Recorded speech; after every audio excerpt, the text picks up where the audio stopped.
Nasamsam ng mga otoridad ang tinatayang 510,000 pesos halaga ng hinhinalang shabu sa isang bypass operation na isinagawa ng Police Drug Enforcement Group Special Operations Unit 6 sa Barangay Hibulo, Haniway, Iloilo, nito lamang 17 ng Marso, taong kasalukuyan.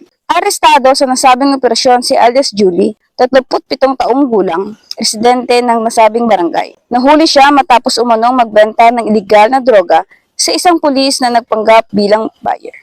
Bagamat itinanggi ng suspect na siya ay sangkot sa pagbebenta ng iligal na droga, na-recover mula sa kanya ang 7 sachet ng hinhinalang shabu, kasama ang buy-bust item at buy-bust money na nagkakalaga ng 6,000 pesos. Ayon sa mga otoridad, ang nakumpiskang iligal na droga ay may tinatayang halaga ng ₱250,000 batay sa standard drug price. Pinangunahan ni Police Captain Rogelio D. de Maisip Jr. ang operasyon na bahagi ng pinaigting na kampanya ng pulisya laban sa iligal na droga sa rehiyon. Patuloy ang investigasyon upang matukoy kung may iba pang sangkot sa operasyon ng suspect.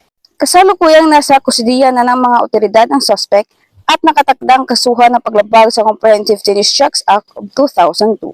Patuloy ang PNP sa kanilang walang humpay na kampanya laban sa iligal na droga upang mapanatili ang kapayapaan at seguridad sa komunidad.